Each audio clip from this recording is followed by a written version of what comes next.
Marry him, marry him. I had dreamt of such scenes countless times. My childhood best friend, Grayson Ford, on one knee, his love for me shining in his eyes as he held a ring in his hand, and friends cheering all around us. The dream had finally come true, but the one in front of him was Tiffany, the girl who had turned my entire high school life into a nightmare. I didn't expect to see him again in that way. After being away for 4 years, we had barely spoken when I left San Francisco to go to college, but the moment his name flashed on my phone screen a few days ago with an invite to his party, I felt 16 again and wanted to go as soon as possible.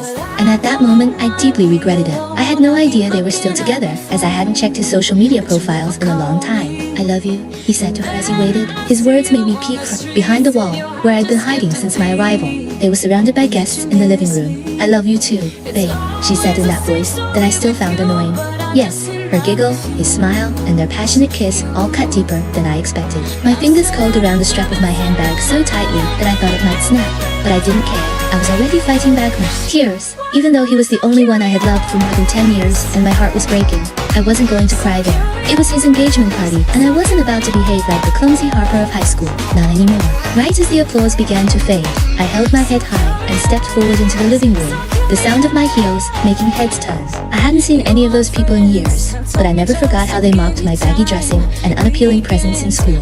Now, all eyes were on me, and the room fell silent for a few seconds, everyone trying to study me. One of the girls leaned over to whispered something to her friend, mentioning my name in the process to find out it was really Harper Moore. Being the center of attention was the one thing I never wanted for as long as I could remember, but it just couldn't be helped. I also expected this to happen. I wasn't the girl I used to be. Even the guys looked at me differently. I played it cool, my lips curving into a smile, and then my gaze landed on Grayson. His eyes widened as he pulled his hand away from Tiffany, taking a few steps towards me before he could stop himself. He parted his lips, but no words came out immediately. He looked at me from head to toe a few times, like he couldn't believe it was me. "Harp," he said, pushing past a few people in his way as he pushed back his jet black hair. "Beautiful." He said it too quickly, and that compliment left my heart racing. I was now 22 years old, but felt 16 again. Right before I could respond, Tiffany rushed to his side, holding onto his arm. She had this look of amusement on her face, but there was nothing friendly about it. With an exaggerated gasp, she said, "Oh, it's really you."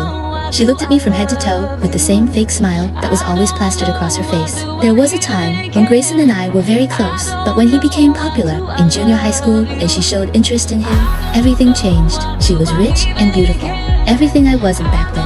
I felt invisible, and it was because she was in the picture that he and I grew distant even before I left for college. "It's so good to see you too," I said to her with a forced smile. "You're almost unrecognizable in this short emerald green dress. But hey, some things never change. You still have that bookworm vibe despite the makeover. Okay?